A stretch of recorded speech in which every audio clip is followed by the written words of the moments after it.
everybody, how to sell or rent your Marriott destination points or your Vistana points or your Worldmark points or whatever timeshare company owner works the same. I'm gonna do this one on the Marriott destination points again. I don't have the dog with me, Kiri the timeshare dog, and it sounds like Bigfoot's out in the wilderness here. So my neighbors have a Bigfoot statue in their yard. They said they saw him here. So I'm new to Tennessee. We didn't have this problem in Las Vegas. Anyways, okay, so you got your timeshare points. And you're like, what the hell am I gonna do with them? Can't use them all. A lot of people buy too much. A lot of people's lives change. Friends can't use it, kids can't use it, you can't use it, economy's bad, whatever. What are you gonna do with these destination points or your timeshare points or whatever points you are? But since this video is on Marriott, okay, you got a couple options. Do it yourself. Hire a company to do it for you, which is what we do, or list it on these websites, or get scammed for hundreds or thousands of dollars. So those are your four options. No, you could trade it too. You can trade it, like barter it. You could also do that as well. That's a great option actually. So, okay, so number one, always like painting your house, washing your car, painting the fence. It's always better if you do it yourself. You always make more doing it yourself, but there is the pain in the ass factor and the time factor and all that.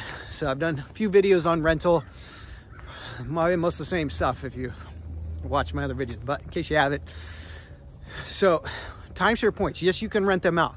There's a certain way you got to do it though. First, you got to calculate out how much. First thing you should do is calculate out how many points you have that you want to rent out, obviously. Then calculate out how much your maintenance fees are on those points. That way you have a starting figure. Like if you own Marriott, like it could be different. Like all the companies were sold in different ways. Like it used to be sold as weeks, and then it was just sold as points. And then you can have weeks and points. So your maintenance fees could be all over the board. Like I own Marriott weeks because when I worked there, they would let us buy the weeks, the old weeks, and convert them into points for like very little cost.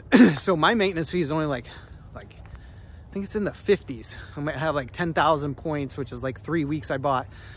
So my maintenance is only like 50 cents a point. If you just bought their timeshare points now and you only own points, your maintenance is like 66 or I think it's 68 cents per point this year. And then you got your club dues and stuff, so you can factor that in as well.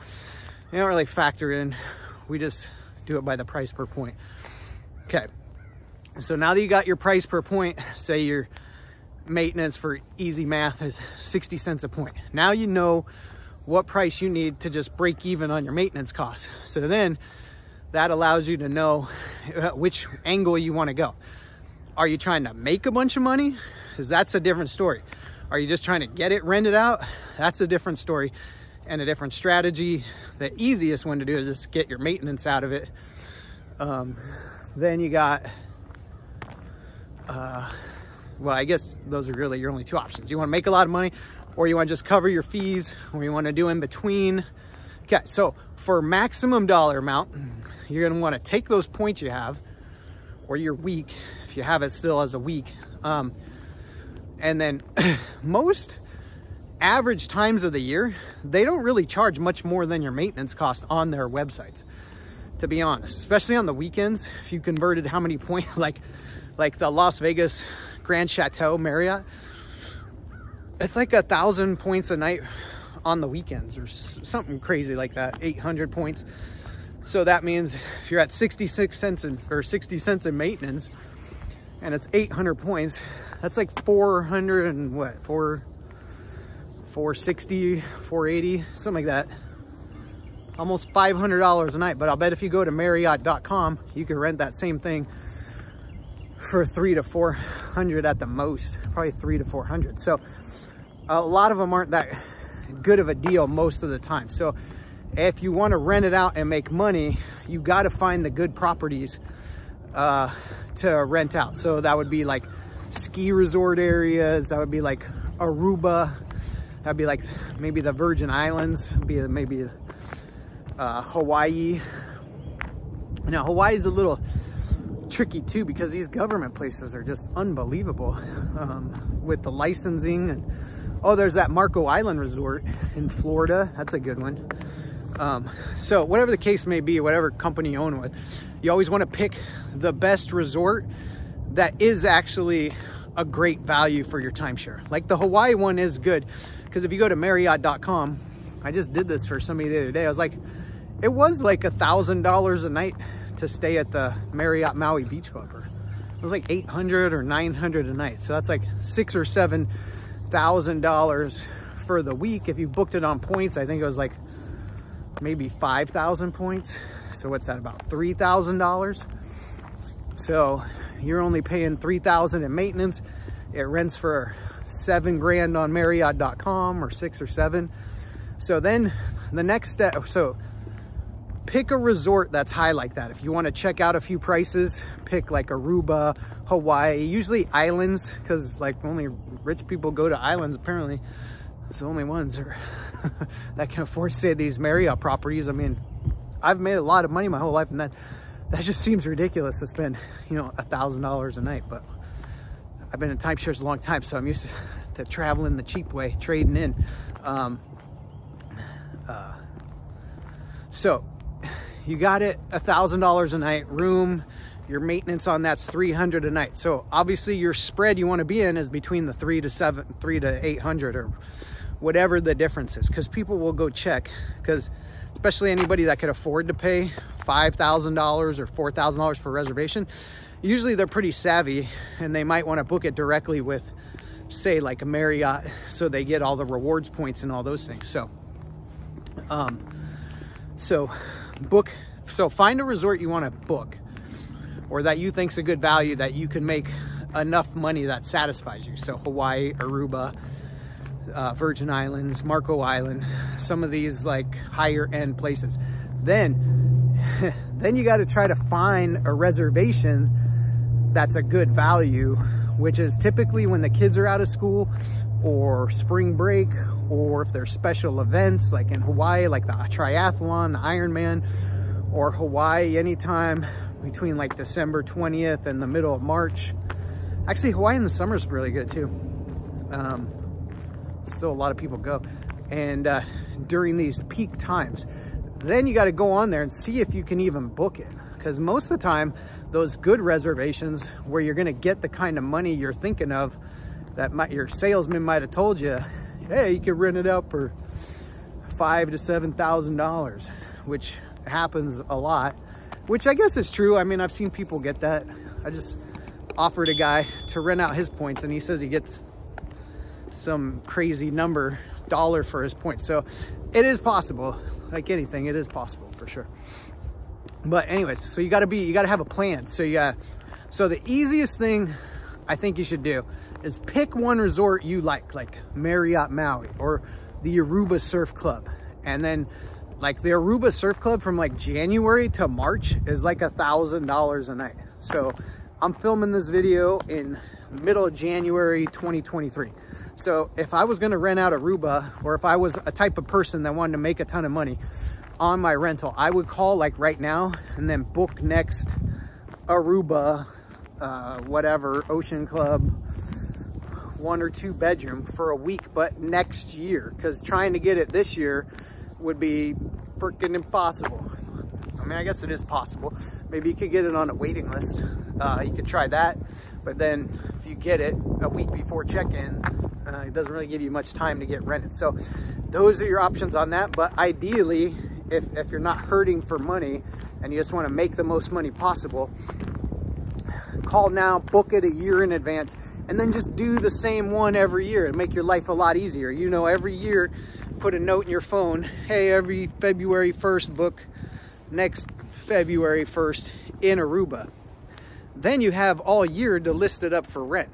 And then you can use websites like Red Week or redweek.com or the Timeshare Users Group online.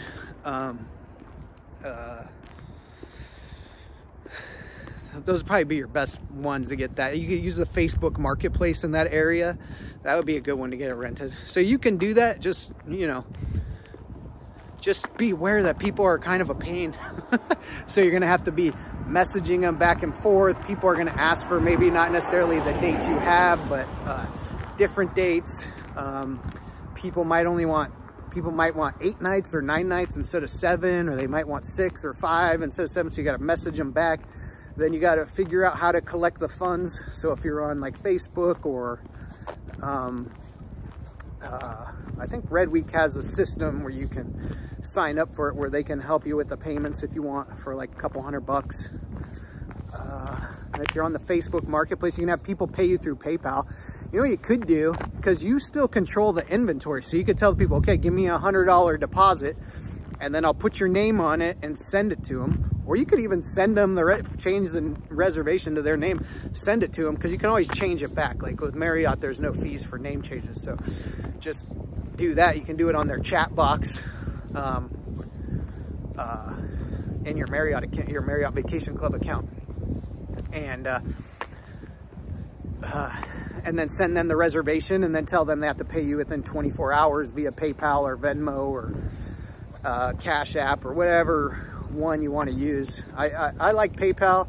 I don't know, just because I've been using them. I use all of them, but they seem to be the easiest to use. Most people have a PayPal account now.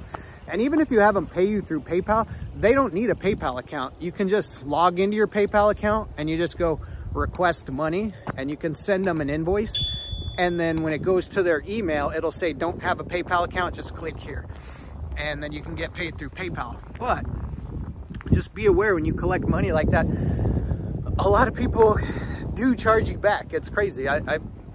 We maybe get like, I don't know, like $10 to $20,000 a year in chargebacks. I mean, now we do a lot of transactions, and people just try to get around our cancellation policy. So you could have that thing rented 8 months in advance, and then they try to cancel 2 weeks before check-in, and you booked it on your points, and they'll cancel, and then, or they'll go, worse yet, they'll go and then charge their credit card back. So just be weary of that. If you want to avoid that, you can have them send you the money, PayPal friends and family. But a lot of people know they have no protection that way too. So just some ideas for you. You can have them pay you through Venmo. Of course, the government's looking at all those transactions. I'm not an accountant, but you're supposed to be able to rent out 14 days tax-free of your secondary property. So get with your CPA on that. Not just some guy has 6 credits in junior college, 3 which were for football. But anyways, I hate taxes, so I get them as low as possible, and it is something you can write off, but get with your certified tax advisor. Okay, so that would be the easiest way. You could use sites like Airbnb and stuff, but like their cancellation policy is pretty, you know, you can cancel down to like 5 days before. I think they do have the strict cancellation policy. They can cancel down to 30 days. But then that limits the number of people you get. You have to put in the whole Airbnb ad and all that, and deal with people messaging you all the time. So there is that you can do. Redweek.com is pretty easy to use. You just pay like an upfront fee. They have different packages. We don't do pre-booked reservations anymore. They're just too difficult. And by the time we took our commission and dealing with the owners, you know, checking in all the time on where their week's at and yada yada, it ended up being the same price as the price we pay you per point. So your second option is to use someone like me, where we'll just rent the points out for you. You just let us know, hey, I have 2,000 points we're not using, or I have 20,000 points we're not using, or 10,000 points. We'll say, okay, we'll pay you, you know, for your 10,000, $6,600. Sign the contract. We take care of everything. We rent them out within 2 weeks, and then send you a check for that amount. Now, this is the smartest strategy. If you want to make more money, you just let us rent it out. We take care of everything for you. We handle all the calls, the complaints, the chargebacks. We have to eat some of those because you already get paid. We pay you up front. You get 1,000 reward points for every transaction. So that could add up to tens of thousands of extra reward points. And then what you could do is set up an LLC out of Wyoming or Nevada, or not Nevada is kind of expensive now. Like I would do like Wyoming or Montana, and you can go to LegalZoom.com or Incorporate.com. They set you up a corporation now for like $100 plus the state fees, so like $200. You can get little tax ID number free on the IRS website. Go set up a bank account, and you can still rent out the 14 days tax-free. But because you have it set up as a business, there's no rule on how much business you have to do or how much you have to make. So you just claim the you know, whatever money we had sent you, the $6,000 or whatever, claim that as income. That's not enough income to have to pay taxes on it. But what it allows you to do is take all the tax deductions. Your in-home office deduction, just 20% of your mortgage, up to 20% of your mortgage. So if you have a room in your house with a computer, you can write that off. So if you have a $3,000 a month mortgage and you write off, you know, 600 $600 a month times 12, $7,200. 20% of your power bill, $300 a month times 12, $3,600. So there's another, what, $600. 20% of your gas bill. So say that's $200 a month, $2,400. There's another $400, you know, what, $500 for you. So now you're already at $8,000. Plus you can write off your maintenance fees. That way you can write off, since it's for business purposes now, is the timeshare. So now you could write off the maintenance fees. So now you write off your $4,000 or $5,000 in maintenance fees. Now you're at $12,000 in deductions. Plus you can write off like percentage of your phone bill that you use it for business, which obviously this business might not be your main business. So say 10-20% of that. Then you can write off one of your vacations a year, because you got to go, you know, look at the property, which is fair and reasonable. So you can write off like the cost of that trip. You can write off some of your meals for the year. You can write off some of your mileage if you're doing stuff that relates to the business. So all these little things you can do, which even if you just did the three basics, the home office deduction, the 20% of your utility bills for your home office, it's all 100% legal. It's in the tax code, which they write for all the rich dudes. And that's how you hear all these stories of all these rich guys and billion-dollar companies not paying taxes, because it's all perfectly legal. They all wrote the tax code. So don't do anything illegal or wrong. I'm not advocating that. I'm just saying be smart with the rules that they wrote. So, you know, you're not required to pay any more taxes than you're supposed to, or you don't have to. So you can do that. You can contact our company. We can do it for you. You know, we raise the prices a little bit every year, as long as we can, you know, stay under the price of what the resorts are charging. You know, we're not going to make you a ton of money over your maintenance. It depends on what account you own. Some of my owners' maintenance is only like 30 something cents a point. Some are only like 50 cents a point. So they're making, you know, 10, 20, 30, some cases 50%, 80% over their maintenance costs. So it just depends on what you own. Sometimes you're making a little bit less. It just really depends on what you own. But most Marriott owners still own weeks. And if you divide your maintenance fees by the number of points they get you, it's usually a better value than if you just own straight points. Man, that sun is bright. It's like burning my retina. Okay, maybe that's better. All right, so you have that. Third, what was the third option? Okay, so you rent that. You could just, if you wanted to, you could just list one of the resorts somewhere and just have people message you and see if it's available. And then you could go online and check and see if it's available, and then charge them, you know, whatever, $200 or $300 a night. You could do that. Otherwise, there's websites you can barter on. You can go to Craigslist. They have like a barter section. You know, say you need some tile work done, or like I need some work in my master bathroom now. So I was thinking about trading the guy like a week in Hawaii for, you know, redoing the bathroom tile in the shower.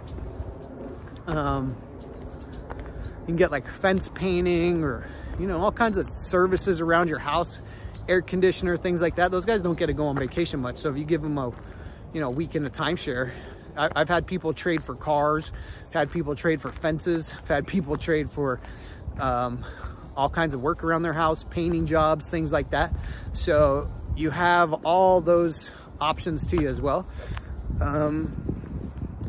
You can list it in the newspaper, like timesharetoday.com. They have classified ads. You could list it if you have a pre-booked reservation. There's Facebook groups you can go to where you could book, you know, your week in Hawaii or Park City or wherever, and list them on there. for those rentals.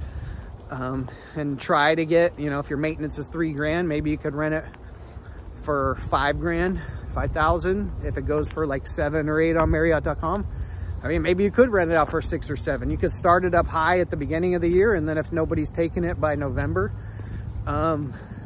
then you could lower it, obviously. A lot of people don't book, surprisingly, till 60 days or less to check-in, which is crazy to me as a timeshare owner, because usually you have to book everything out like a year in advance. So it always, somebody just texted me, they're like, hey, can I get Hawaii at the Marriott Maui Beach Come in a 2-bedroom like 3 weeks from now? And they work in timeshare. I was like, you're crazy, dude. Must be drinking your own sales or not using the product, because it doesn't work like that. But anyway, so hopefully that was helpful. Just some advice on what you do with the rental. If you want to make the most money, you can do it that way. If not, you want to do it the easy way. You're not trying to get rich. It's just a year you can't use it or whatever. Contact us, support at Timeshare Simplified. Everything will be in the description below. If you want to get rich renting out your timeshare, good luck with that. Just watch what they're charging for it online. Pick a good resort. Pick a good time of the year when there's like a special event or a holiday happening or whatever. Just be aware that people are a pain. I mean, people are lovely. I mean, they're awesome. Just as long as I don't have to deal with them all the time. My team does that. So if not, you just want to get it ready, or you just want to get rid of it, you want to like call us today and usually have money within the month. No problem, especially if you have Marriott or Westin. You know, unless we have a backup of clients, we can usually get to you right away, have cash in hand. It doesn't cost you anything. We only pay you up front. We take all the risk. We do everything for you. So you can do that. And then, like I said, if you want to take it a step further, you can have us rent it, and then you do the set up the corporation thing, which I can go over that with you as well.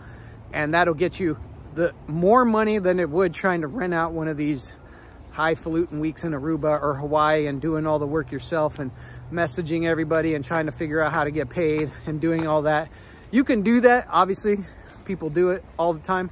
It's not quite as easy as you would think, though. So unless you're willing to kind of have like a little job, even with a week or two renting it out, it could just be easy too. Maybe you just post it on Red Week and the guy's like, yeah, and they'll just send you the PayPal payment with, you know, proof you have the reservation. So it could work easy. I'm just giving you some potential pitfalls that I've seen over the last 20 years. All right. Let me see. I cover everything. And then I have other videos in the links below that go over on the channel, different ways to rent it out, offset your maintenance and stuff like that. All right. Let us know if we can help you in any way. God bless. Take care.